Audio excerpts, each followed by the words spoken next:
नमस्कार दोस्तों, super cluster classes में आपका स्वागत है। आज हम देखेंगे एसएससी का प्रीवियस ईयर में, एसएससी जीडी का प्रीवियस ईयर में पूछे गए सभी क्वेश्चंस को। ठीक है, हमने ऑलरेडी नोट डाउन कर रखा है, लेकिन हमने बस जो नोट किया है हमको बस उतना ही नहीं बताना है। हम एक एक क्वेश्चन पे बारीकी से उस पे डिस्कशन करेंगे, पूरा डीपली उसमें जाएंगे और देखेंगे कि जो क्वेश्चन पूछा गया है उससे रिलेटेड अगर कहीं से गहराई से पूछा जाए क्वेश्चन तो हम वहां से सॉल्व कर सकें। ठीक है, तो आप लोग अच्छा से पढ़ाई लिखाई कीजिए। ठीक है, और जी जान लगा दीजिए। एसएससी जीडी का जो भर्ती आया लगभग 45,000 तक, तो इस बार आप लोग अपना जगह फिक्स कर लीजिए कि उसमें एक सीट लेना है। ठीक है, क्योंकि आप लोग कब तक पढ़ते रहिएगा। ठीक है, तो इसलिए एक बार आप लोग जी जान लगा के पढ़ दीजिए। लगभग 6 महीना, अगर आप लोग 6 महीना जी जान लगा के पढ़ देते हैं किसी भी कंपटीशन के लिए, तो समझिए कि आपका सफलता निश्चित है। ठीक है, तो इसलिए दोस्तों आप लोगों से रिक्वेस्ट है कि प्लीज पढ़ाई को मस्ती मत बनाइए। ठीक है, पढ़ाई को सीरियस मूड से पढ़िए और ध्यान में ये चीज रखना कि हमको पढ़ना है, ऐसा नहीं कि फॉर्मेलिटी के लिए पढ़ रहे हैं। ठीक, तो पढ़ाई केवल फॉर्मेलिटी के लिए नहीं होना चाहिए। ठीक है, अगर हम लोग को सक्सेस होना है तो हम लोग को लगना चाहिए कि हाँ हम पढ़ाई कर रहे हैं। अंतरात्मा जो है, अंतरात्मा से आवाज आनी चाहिए कि हाँ आप पढ़ाई कर रहे हैं। ठीक है, तो इसलिए आप लोग से रिक्वेस्ट है कि प्लीज आप लोग अच्छा से पढ़ाई कीजिए और पूरा जी जान लगा दीजिए। अगर जो लोग एसएससी जीडी का तैयारी कर रहे हैं उनसे स्पेशल रिक्वेस्ट है कि आप लोग अपना जी जान लगा के इस बार जो आप लोग को सुनहरा मौका मिला है 45,000, हमको नहीं लग रहा कि अब नेक्स्ट कोई वैकेंसी आएगा जिसमें आपको ऐसा मौका मिलेगा। ठीक, तो इसलिए इस 45,000 का जो सीट है उसमें एक सीट आपको सुनिश्चित करना है, एक सीट आपको फिक्स करना है। ठीक है, चलिए देखते हैं। हम ये एसएससी जीडी में प्रीवियस ईयर में क्वेश्चन पूछा हुआ है, हमने उसी को नोट डाउन रखा है। ठीक है, एसएससी जीडी का हमने एक स्पेशल बैच चला रहे हैं जिसमें एसएससी का प्रीवियस ईयर का क्वेश्चन हम पूरा डिस्कशन के साथ देखेंगे। आप लोग ये वीडियो देखिएगा, उसके बाद आप लोग को पता चलेगा कि हाँ क्लास कैसा है। ठीक है, अगर वीडियो आप लोग को अच्छा लगेगा तो लाइक कीजिएगा, सब्सक्राइब कीजिएगा और शेयर भी कीजिएगा। जो दोस्त आपके पढ़ने वाले हैं एसएससी जीडी का स्पेशल, तो उनको भी बताइएगा अगर आप लोग को वीडियो अच्छा लगे तो। ठीक है, चलिए देखते हैं।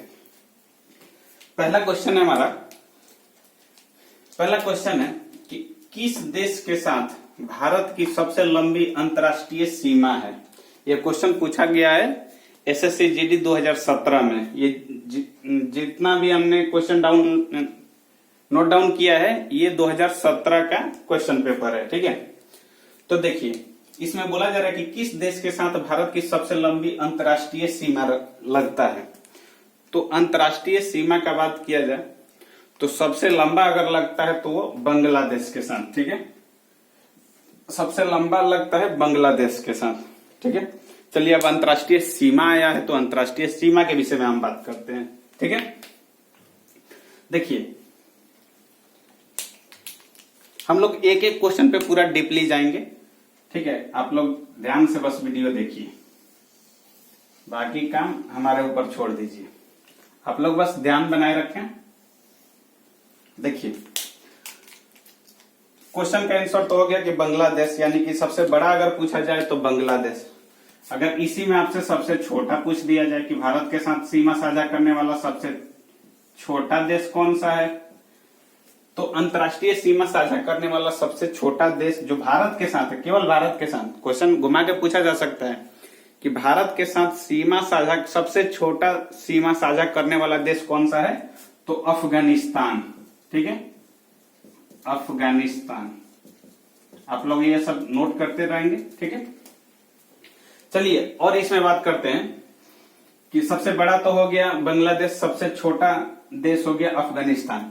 अब इसी में क्वेश्चन पूछ दिया जाए कि भारत का कौन ऐसा राज्य है कि जो सबसे बड़ा अंतर्राष्ट्रीय सीमा, भारत का कौन ऐसा राज्य है जो सबसे बड़ा अंतर्राष्ट्रीय सीमा साझा करता है, तो वो हमारा हो जाएगा पश्चिम बंगाल।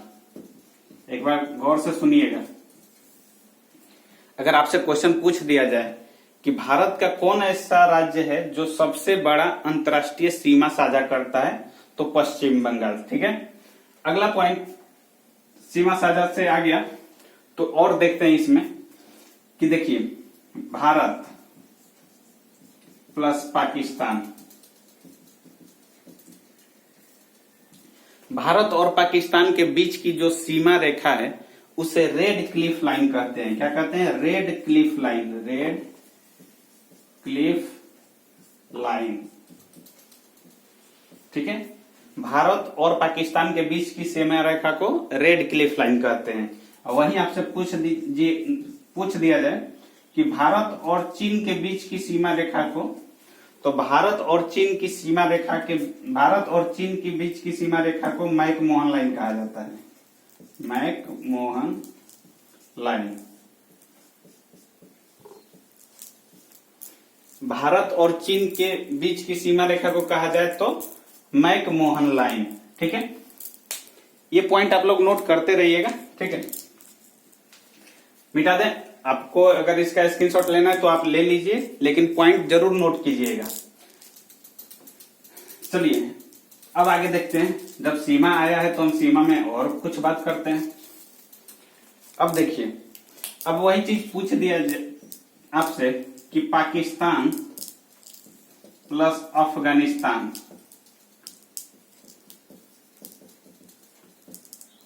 पाकिस्तान एवं अफगानिस्तान के बीच की सीमा रेखा को क्या कहा जाता है? तो उसको कहा जाता है डुरंड रेखा, डुरंड रेखा, डुरंड लाइन। ठीक है, तो ये डुरंड रेखा जो है ये पाकिस्तान और अफगानिस्तान के बीच की सीमा रेखा है, जबकि मैक-मोहन जो है वो भारत और चीन के बीच की सीमा रेखा है, और रेड क्लिफ लाइन जो है वो भारत और पाकिस्तान के बीच की सीमा रेखा है। ठीक,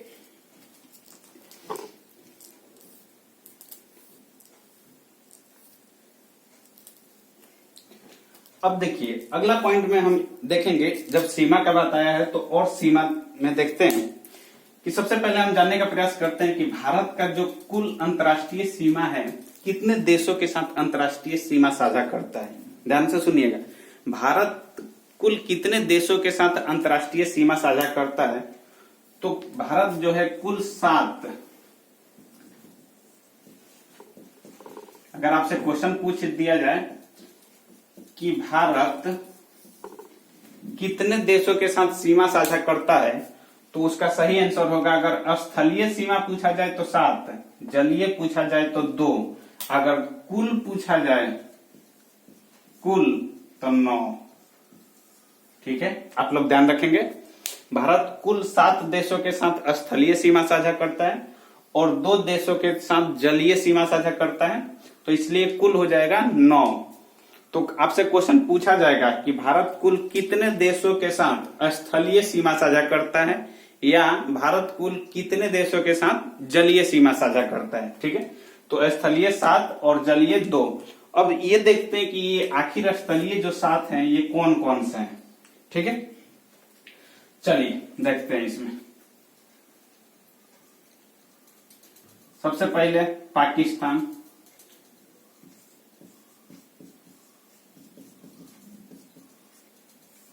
पाकिस्तान, दूसरा अफगानिस्तान, आप लोग ये चीज नोट करते जाएंगे, नेपाल, चौथा बांग्लादेश, पांचवा भूटान, छठवा चीन, और 7वां हो गया म्यांमार। ठीक है, भारत का स्थलीय सीमा साझा कौन कौन से देश से करता है?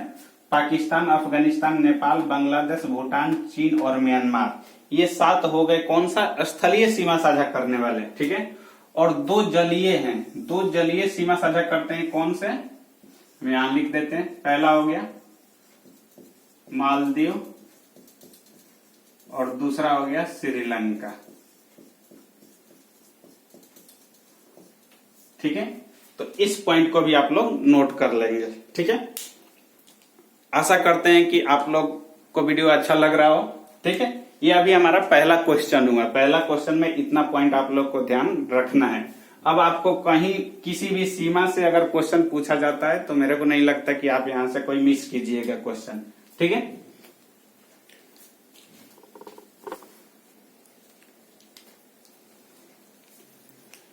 इसको मिटा देते हैं, अगर स्क्रीनशॉट करना है तो कर लीजिए, इसको मिटाते हैं।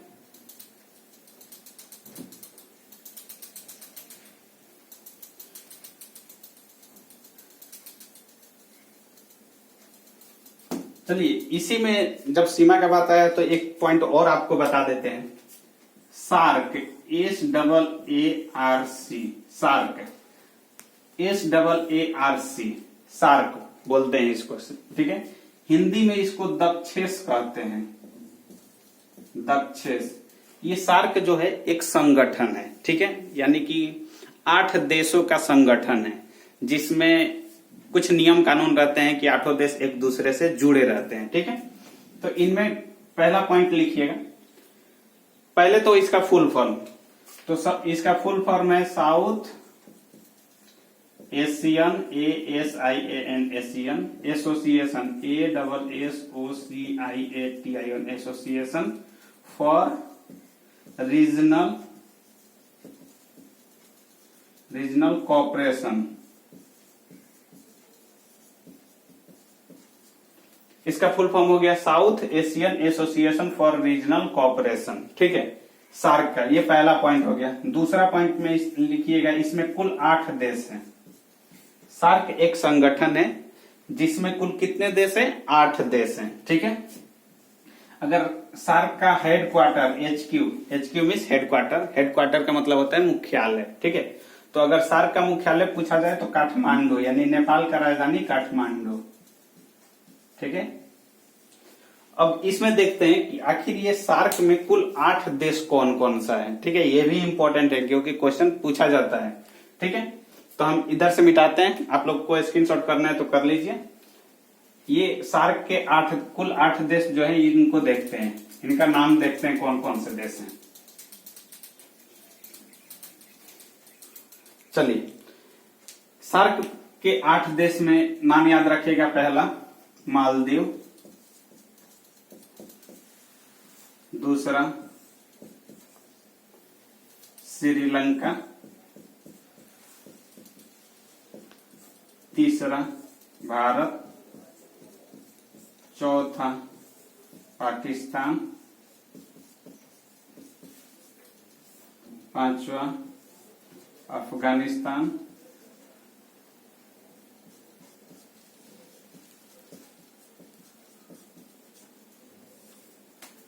छठा नेपाल,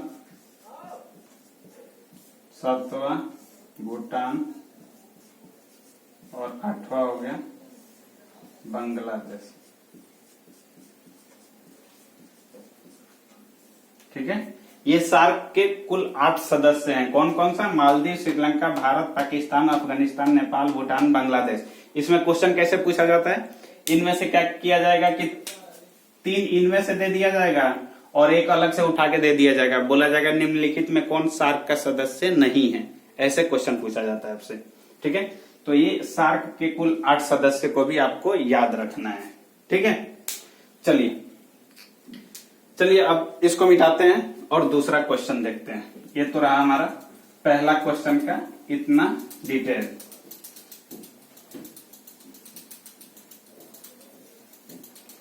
चलिए, दूसरा क्वेश्चन है हमारा। पहला क्वेश्चन कंप्लीट हो गया।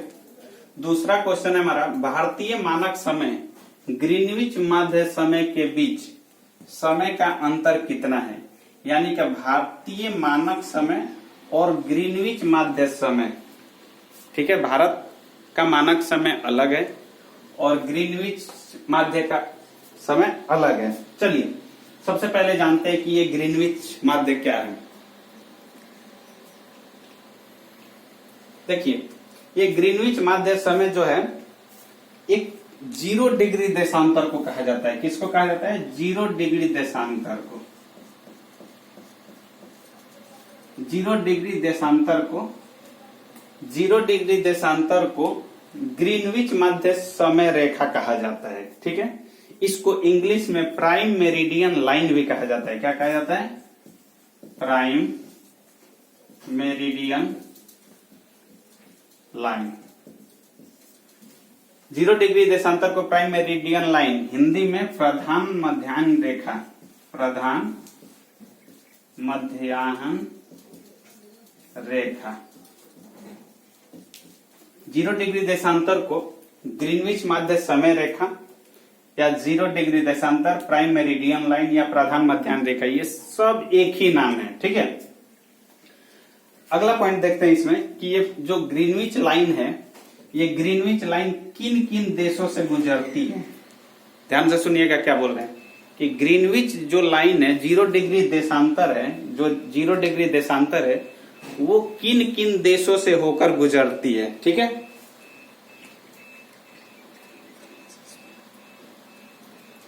देखिए, यूरोप में अगर बात किया जाए, यूरोप में, तो यूरोप में ब्रिटेन, फ्रांस और स्पेन, 3 तो इसमें हो गए यूरोप में। अब अफ्रीका में देखा जाए, यानी यूरोप महादेश में 3 देश से होकर गुजरता है, और अफ्रीका महादेश में देखा जाए तो इसमें आते हैं कौन कौन से,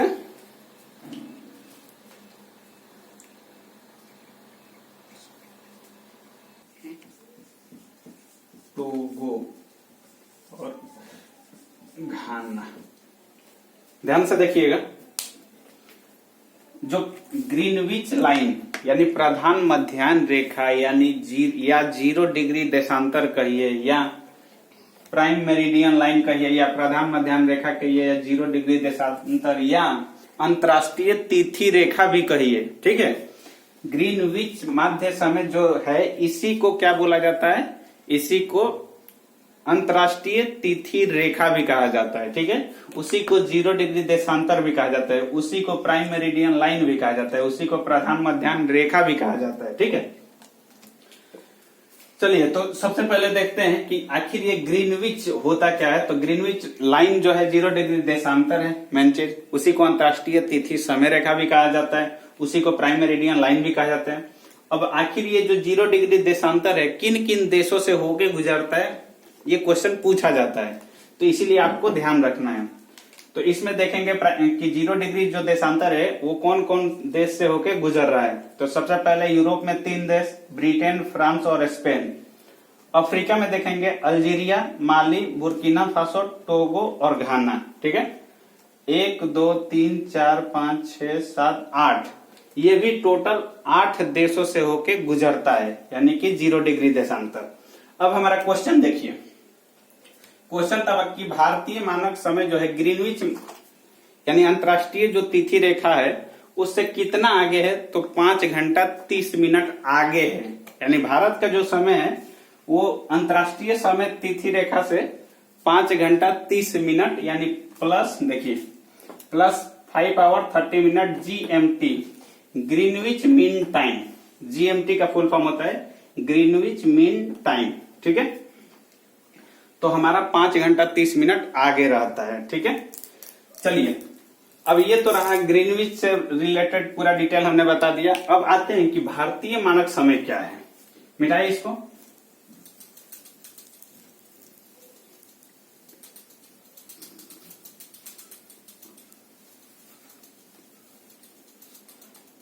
देखिए, अब भारत ने अपना एक मानक समय बनाया है। ठीक है।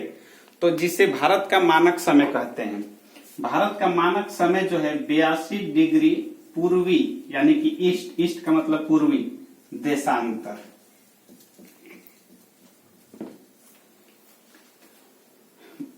साढ़े 82 डिग्री, सॉरी, ये 82 नहीं, 82.5 डिग्री, 1/2, 82.5 डिग्री। ठीक है।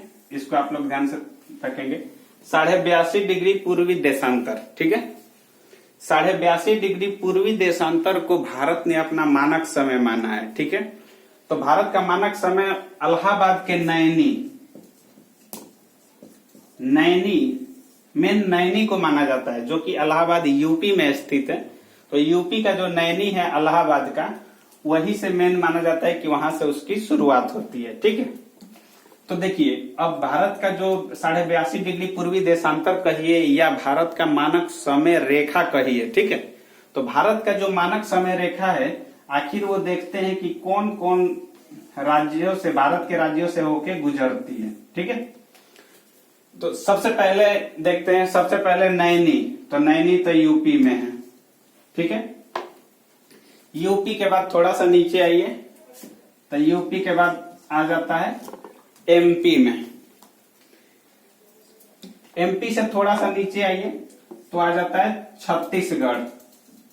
मैं लिख दे रहा, छत्तीसगढ़।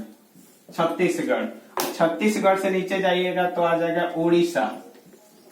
उड़ीसा, और एक राज्य है आंध्र प्रदेश।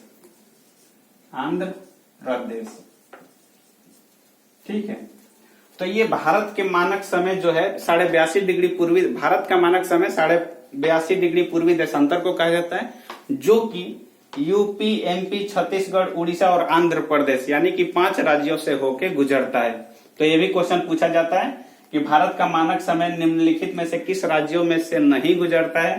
3 यहां से दिया रहेगा, 1 अलग से दिया रहेगा, इसमें आपको चुनना रहेगा कि सही आंसर क्या होगा, ठीक है। तो ये रहा भारत का मानक समय, ठीक है। हम लोग विश्व का मानक समय देख लिए, अंतर्राष्ट्रीय तिथि समय रेखा देख लिए और भारत का भी मानक समय देख लिए, ठीक है। अब हमको नहीं लग रहा कि मानक समय से अगर कोई रिलेटेड कोई क्वेश्चन पूछ दिया जाए आपसे तो आप कंफ्यूज होइएगा, ठीक है। चलिए इसको मिटाते हैं।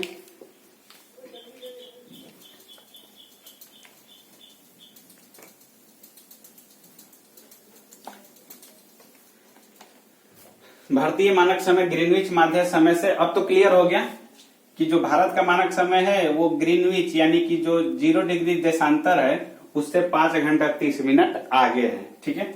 चलिए अगला क्वेश्चन देखते हैं। 2 क्वेश्चन हमारा हो गया। 3 नंबर क्वेश्चन क्या है? 3 नंबर क्वेश्चन है कि भारत के किस राज्य का समुद्री तट सबसे लंबा है। यानी समुद्री तट का बात कहा गया है तो सबसे लंबा किसका है? गुजरात का, ठीक है। अगर सबसे लंबा पूछ लिया, अगर सबसे छोटा पूछा रहता आपसे तो सबसे छोटा आपका हो जाएगा गोवा, ठीक है। अगर आपसे पूछा जाए कि भारत के किस राज्य का समुद्री तट सबसे छोटा है तो गोवा। आप लोग सही आंसर इसका टिक कीजिएगा, गोवा, ठीक है। चलिए आगे देखते हैं। अगला क्वेश्चन है हमारा 4 नंबर। आकार की दृष्टि से शनि ग्रह हमारे सौर मंडल का कौन सा स्थान है? तो दूसरा। यानी कह रहा है कि जो शनि ग्रह है वो आकार की दृष्टि से सौर मंडल में कितने स्थान पर आता है? तो सेकंड यानी दूसरा स्थान पे। देखिए सबसे पहले देखते हैं, देखिए सौर मंडल से हमेशा क्वेश्चन पूछा जाता है तो एक चीज ध्यान रखिए, ये हो गया हमारा सूर्य। सूर्य से दूरी लिख दे रहा। सूर्य से अगर दूरी के क्रम पूछा जाए, ठीक है, सूर्य से दूरी के क्रम में पूछा जाएगा तो पहला आएगा मरकरी, मरकरी जिसको हिंदी में बुध, मरकरी बुध। दूसरा वेनस, बुध शुक्र, बुध शुक्र। तीसरा मरकरी वेनस अर्थ। तीसरा पृथ्वी।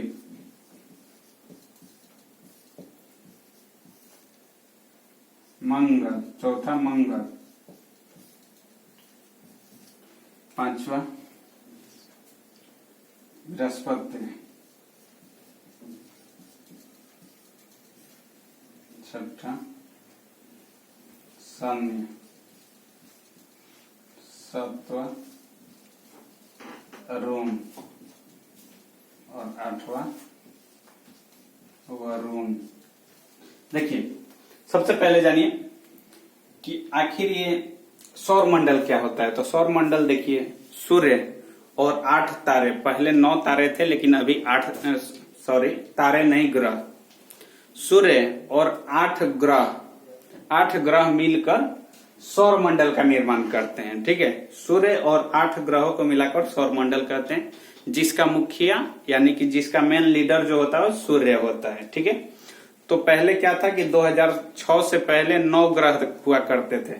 प्लूटो प्लूटो को अब 52वां ग्रह बना दिया गया है 2006 से, ठीक है। तो प्लूटो की मान्यता समाप्त हो गई है, तो अब टोटल 8 ग्रह बच गए हैं, ठीक है।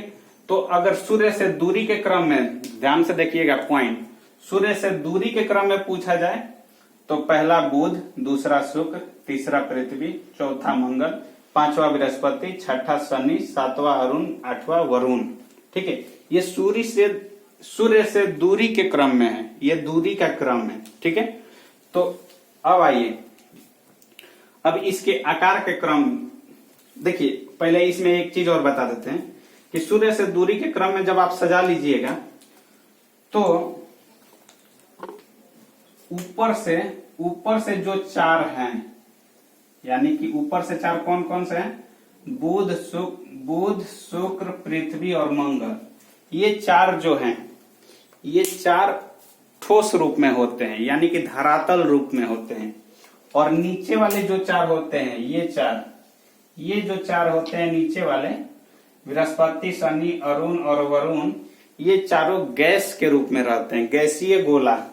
ये चारों गैसीय गोला होते हैं, ठीक है। ये बृहस्पति, शनि, अरुण, वरुण, और ये धरातल यानी कि ठोस रूप में रहते हैं। और पॉइंट इसमें याद रखिएगा कि ये शुरू वाले जो 4 हैं, बुध, शुक्र, पृथ्वी, मंगल, इनको आंतरिक ग्रह कहा जाता है, ठीक है। तो ये भी क्वेश्चन पूछा जाता है कि आंतरिक ग्रह किन्हें कहा जाता है, तो बुध, शुक्र, पृथ्वी, मंगल, ये शुरू वाले 4 जो है ये आंतरिक ग्रह कहलाते हैं। और बाद वाले जो 4 हैं तो इसको बाह्य ग्रह कहा जाता है, ठीक है। शुरू वाले को आंतरिक ग्रह और बाद के जो 5, 6, 7, 8 नंबर पे बृहस्पति, शनि, अरुण, वरुण, इनको बाह्य ग्रह कहा जाता है, ठीक है। चलिए अब देखिए, हम इसको आकार के हिसाब से इसको सजा रहे हैं, आकार के दृष्टि से। ये तो रहा हमारा सूर्य से दूरी के क्रम में। अब हम देखते हैं कि आकार में कौन किससे बड़ा है। चलिए, अगर आकार के दृष्टि से पूछा जाए कि आकार में कौन बड़ा है, तो सबसे पहला आता है बृहस्पति, दूसरा शनि, तीसरा अरुण, चौथा वरुण, पांचवा पृथ्वी, छठा आ गया आपका शुक्र, सातवां मंगल, और 8वां नंबर पर आता है आपका बुध। देखिए, ये आकार के दृष्टि में, यानी कि सबसे बड़ा बृहस्पति, उससे छोटा शनि, उससे छोटा अरुण, उससे छोटा वरुण, उससे छोटा पृथ्वी, उससे छोटा शुक्र, उससे छोटा मंगल, उससे छोटा बुध। यानी सबसे छोटा पूछा जाए तो बुध और सबसे बड़ा पूछा जाए तो बृहस्पति, ठीक है। पृथ्वी का क्रम पूछा जाए तो पृथ्वी का बड़ा के क्रम में 5वां और सूर्य से दूरी के क्रम में 3रा, ठीक है। तो इस पॉइंट को घुमा घुमा के क्वेश्चन पूछा जाता है। जैसे पूछा जाएगा कि शुक्र का जो क्रम है आकार की दृष्टि से कौन सा है, तो शुक्र का जो क्रम है आकार की दृष्टि में 6ठा है। लेकिन वही पूछ दिया जाएगा घुमा के आपको कि सूर्य से दूरी के क्रम में सूर्य का क्रम कौन सा है, तो बुध, शुक्र, यानी कि दूसरा, ठीक है। तो ये पॉइंट भी आप लोग नोट कर लेंगे, स्क्रीनशॉट ले लीजिए, मिटाएंगे हम इसको।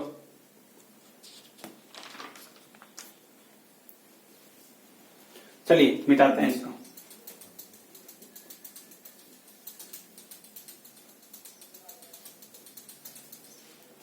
अगला पॉइंट है हमारा 4 नंबर क्वेश्चन हमारा हो गया।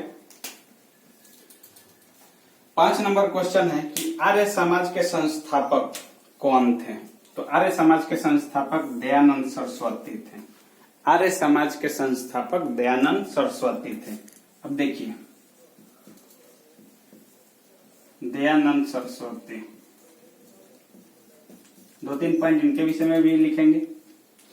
एक तो इन्होंने आर्य समाज की स्थापना की थी, और वही क्वेश्चन आपसे पूछ दिया जाए कि आर्य समाज की स्थापना कहाँ हुई थी, तो मुंबई में, ठीक है। मुंबई में आर्य समाज का स्थापना इन्होंने किया था। तो एक तो जगह पूछा जा सकता है आपसे, तो जगह ध्यान रखेंगे। इन्होंने एक नारा दिया था, आप लोग को पता होगा, वेदों की ओर लौटो।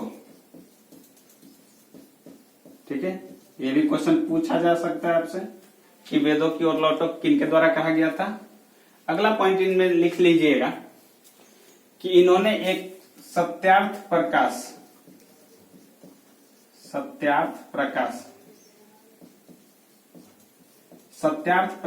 का रचनाकार भी दयानंद सरस्वती को माना जाता है। सत्यार्थ प्रकाश की रचना किन्होंने किया था?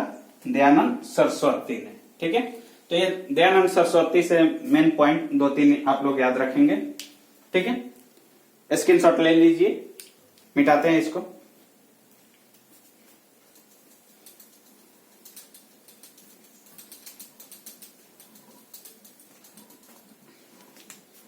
चलिए अगला क्वेश्चन देखते हैं। 5 नंबर क्वेश्चन हमारा हो गया। 6 नंबर क्वेश्चन देखते हैं। सत्य शोधक समाज की स्थापना किसने की थी? तो सत्य शोधक समाज की स्थापना ज्योतिबा फूले ने किया था। ज्योतिबा फूले, अब इनको लिखते हैं पहले। ज्योतिबा फूले,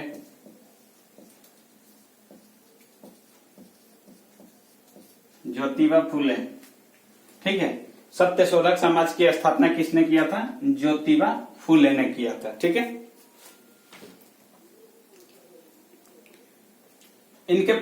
इनमें 2-3 पॉइंट आप लोग याद रखेंगे कि इन्होंने जो बाल विवाह का विरोध किया था। बाल विवाह का विरोध किया था, यानी कि बाल विवाह नहीं होना चाहिए, तो आप लोग नोट कर लेंगे बाल विवाह का इन्होंने विरोध किया था। एवं विधवा पुनर्विवाह, विधवा पुनर्विवाह का उन्होंने समर्थन किया था कि जिस स्त्रियों का पति मर जाते थे तो पहले क्या था कि सती प्रथा था कि उसके हस्बैंड के चिता पे उसको जला दिया जाता था। लेकिन इन्होंने उसका विरोध किया कि नहीं, जो विधवा औरतें हैं उनको दोबारा शादी करने का अधिकार है, समाज में रहने का अधिकार है। ठीक है, उसको मारा नहीं जा सकता है। तो इन्होंने बाल विवाह का विरोध किया था और विधवा पुनर्विवाह का समर्थन किया था। ठीक है, एक पॉइंट हो गया इसमें। इन्होंने जो सत्य शोधक समाज की स्थापना किया था ये महाराष्ट्र में, महाराष्ट्र मुंबई, समझिए महाराष्ट्र और मुंबई।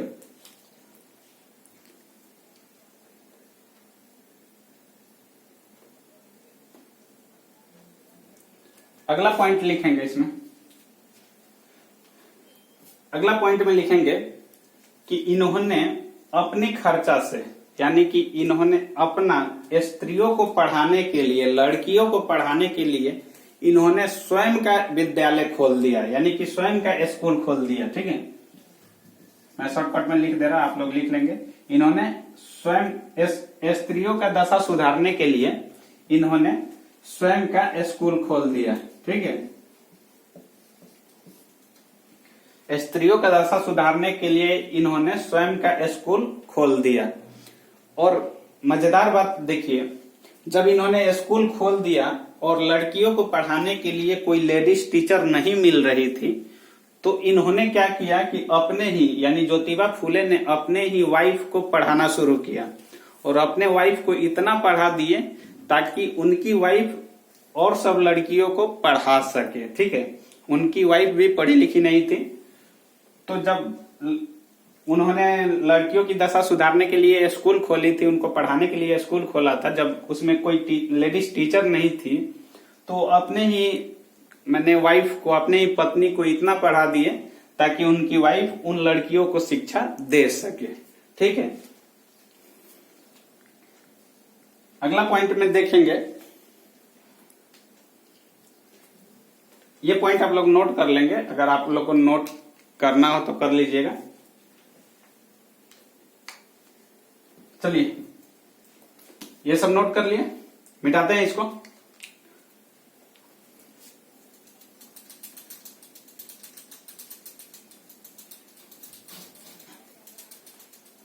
चलिए 6 नंबर क्वेश्चन हमारा हो गया। 7 नंबर क्वेश्चन देखते हैं। भारत की राजधानी कलकत्ता से दिल्ली कब स्थानांतरित हुआ? यानी भारत की राजधानी जो है कलकत्ता से दिल्ली कब बना? तो 1912 में। देखिए 1912 का घटना क्या है? 1912 आता है दिल्ली दरबार।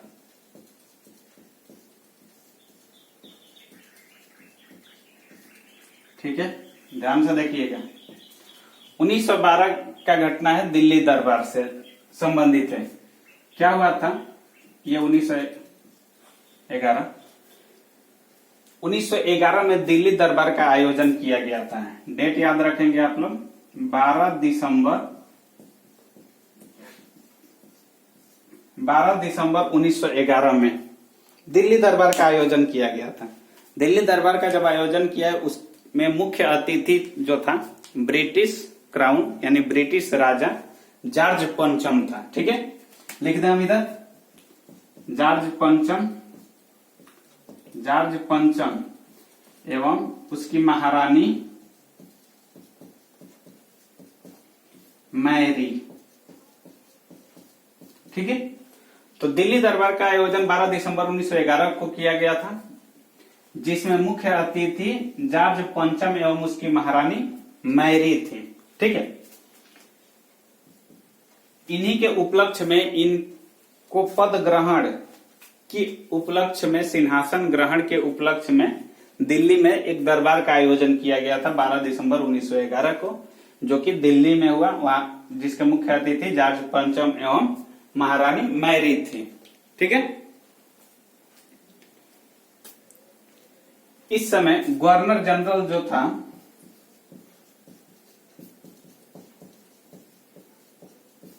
लॉर्ड हार्डिंग था। ये भी क्वेश्चन पूछ देता है। तो इस समय जो गवर्नर जनरल था वो लॉर्ड हार्डिंग था। ठीक है, लॉर्ड हार्डिंग। ये दिल्ली दरबार में आप लोग 2-3 पॉइंट आप लोग नोट कर लेंगे, इसको मिटाए कि आखिर दिल्ली दरबार में हुआ क्या। देखिए, दिल्ली दरबार में कुछ फैसले लिए गए। वो जो भी फैसले लिए गए वो बहुत इंपॉर्टेंट है, हम लिख दे रहे हैं। पहला ये चीज कि जो बंगाल विभाजन था, बंगाल विभाजन को रद्द कर दिया गया। जो बंगाल विभाजन हुआ था उसको रद्द कर दिया गया। दूसरा पॉइंट क्या इसमें निकल कर आया? दूसरे पॉइंट में कहा गया कि जो भारत का राजधानी कलकत्ता, पहले भारत का राजधानी कलकत्ता था। ठीक है, बोला गया कि भारत का राजधानी कलकत्ता ना होके अब दिल्ली होगा। तो भारत का राजधानी कलकत्ता से दिल्ली स्थानांतरित कर दिया गया, कलकत्ता से दिल्ली। देखिए 1911 में घोषणा होता है कि कलकत्ता से दिल्ली होगा, जबकि बनता है 1912 में। ठीक है, तो अगर आपसे पूछा जाए कि घोषणा कब की गई कि राजधानी कलकत्ता से दिल्ली होगी, तो 1911 में, और कलकत्ता से दिल्ली राजधानी स्थानांतरित कब हुआ? तो 1912 में। ठीक है, और तीसरा पॉइंट इसमें लिखेंगे, नोट करेंगे कि जो दिल्ली दरबार में तीसरा फैसला लिया गया क्या है कि जो बिहार आज का बिहार है वो संयुक्त रूप से उड़ीसा भी उसके साथ था। ठीक है, तो संयुक्त रूप से उड़ीसा भी बिहार को बंगाल से अलग कर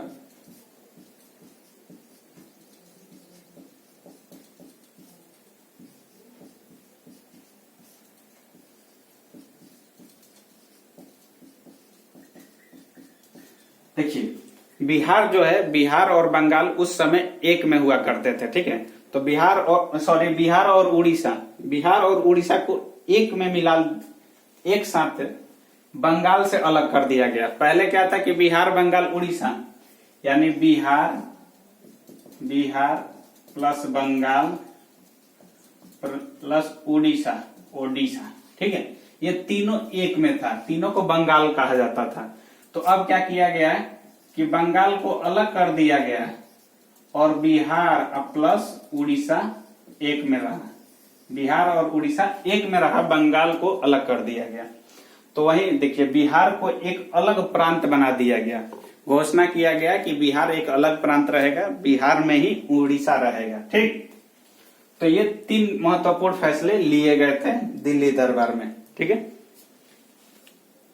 यहां तक तो समझ में आ गया होगा। चलिए अगला पॉइंट देखते हैं। 7 नंबर क्वेश्चन हमारा हो गया। 8 नंबर क्वेश्चन देखते हैं। 8 नंबर क्वेश्चन है हमारा, गांधी जी ने असहयोग आंदोलन किस घटना के बाद स्थगित कर दिया। स्थगित करना के मतलब रोक देना यानी समाप्त कर देना। क्वेश्चन पूछा जा रहा है कि गांधी जी ने असहयोग आंदोलन किस घटना के बाद स्थगित कर दिया। तो सबसे इसका सही आंसर हो जाएगा चौरी चौरा कांड। सबसे पहले जानते हैं कि असहयोग आंदोलन गांधी जी ने 1920 में शुरू किया था। ठीक है, आई होप 1 अगस्त, ठीक है 1 अगस्त 1920 को में भी, ये थोड़ा डेट देख लीजिएगा आप लोग। 1920 में असहयोग आंदोलन का प्रारंभ होता है।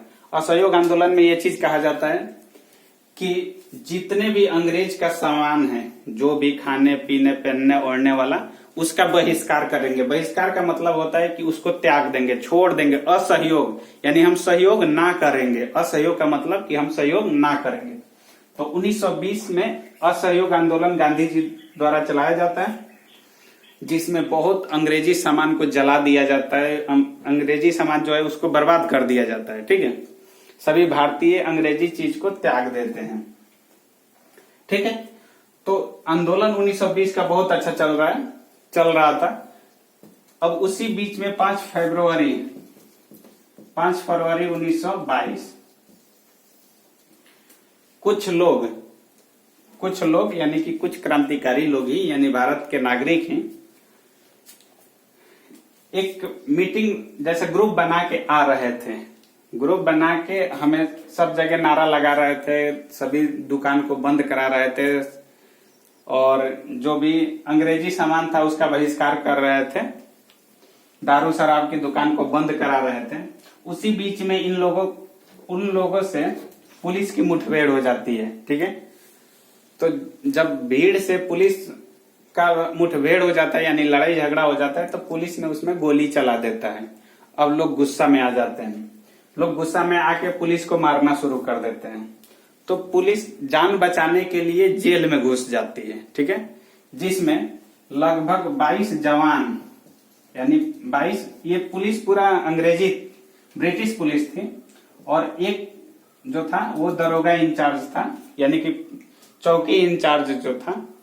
तो 22 जवान और एक अधिकारी जो था, वो 23 पूरा जान बचाने के लिए थाना में घुस जाते हैं, अंदर थाना के रूम में। अब जो भीड़ थी, भारतीयों की जो भीड़ थी, उन्होंने क्या किया कि बाहर से गेट बंद करके उन 22 जवान और एक ब्रिटिश अधिकारी यानी कि टोटल 23 अंग्रेजों को जिंदा जला दिया। ठीक है, तो ये घटना कहाँ की है? चौरी चौरा